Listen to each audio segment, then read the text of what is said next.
حق کا قول تو یہی ہے کہ نبی پاک صلی اللہ تعالیٰ علیہ وآلہ وسلم کی تاریخ ولادت بھی 12 ہے اور دنیا سے تشریف لے جانے کی تاریخ بھی 12 ہے۔ صحیح۔ ہمیں اس بات کا حکم نبی پاک صلی اللہ علیہ وسلم کی شریعت کے اندر ہے کہ ہم نے جس کا انتقال ہوا اس کے لیے 3 دن سے زیادہ سوگ نہیں منانا۔ نبی پاک صلی اللہ علیہ وسلم کی واضح اور صحیح حدیث مبارکہ موجود ہے، صرف اس عورت کے لیے 4 مہینے 10 دن عدت کا حکم دیا، سوگ کا حکم دیا جس کے شوہر کا انتقال ہوا ہو۔ ٹھیک ہے۔ اس کی بھی جو لمٹ ہے وہ اگر حاملہ نہیں ہے تو 4 مہینے 10 دن پر پوری ہو جاتی ہے، اس سے زیادہ سوگ منانے کی، غم منانے کی کسی کو اجازت نہیں ہے۔ تو اب 12 تاریخ جو ہے نبی پاک صلی اللہ تعالیٰ علیہ وآلہ وسلم کا جب وصال ہوا تو ظاہر ہے کہ 3 دن سے تو بہت لمبا عرصہ گزر چکا، جو غم تھا وہ 3 دن منانے کی اجازت تھی۔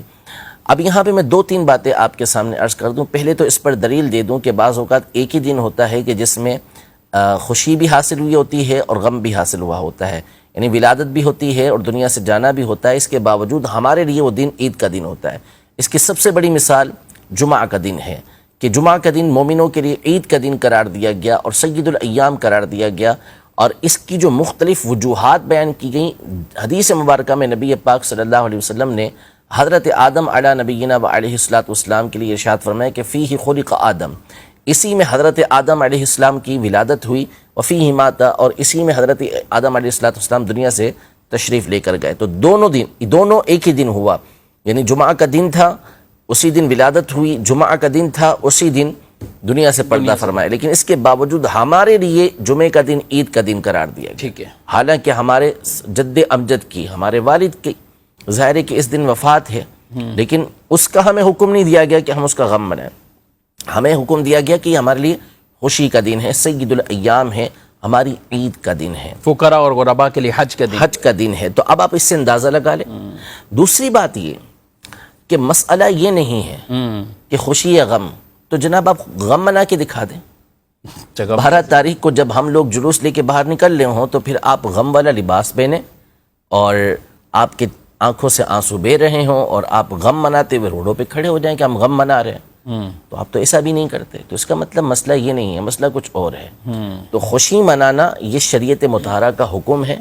کہ ولادت کا دن ہے تو اس میں خوشی منائی جائے گی، اور جب ایک ہی دن ہو وفات کا اور پیدائش کا تو ہم نے خوشی کے موقع کو لینا ہے۔ غم کی ہماری شریعت میں 3 دن سے زیادہ کی اجازت نہیں ہے۔ حیاتی خیر لکم و مماتی خیر لکم، کچھ اس پہ جی یہ تو نبی پاک صلی اللہ تعالیٰ علیہ وآلہ وسلم کی کثیر احادیث طیبہ اس حوالے سے موجود ہیں کہ ایک تو یہی جو آپ نے حدیث پاک بیان کی مسند بزار کی کہ میری زندگی تمہارے لیے بہتر ہے اور میری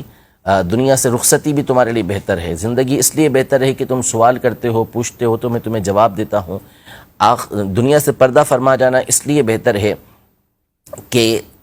تمہارے اعمال مجھ پر پیش کیے جائیں گے، تو جب تمہارے اعمال پیش ہوں گے اچھے ہوں گے تو میں خوش ہوں گا، اور جس کے اندر برائی ہوگی تو اس کے لیے میں اللہ کی بارگاہ میں استغفار کروں گا۔ یہ حدیث پاک کا خلاصہ ہے۔ دوسرا صحیح مسلم شریف کی حدیث مبارکہ ہے کہ نبی پاک صلی اللہ علیہ وسلم نے ارشاد فرمایا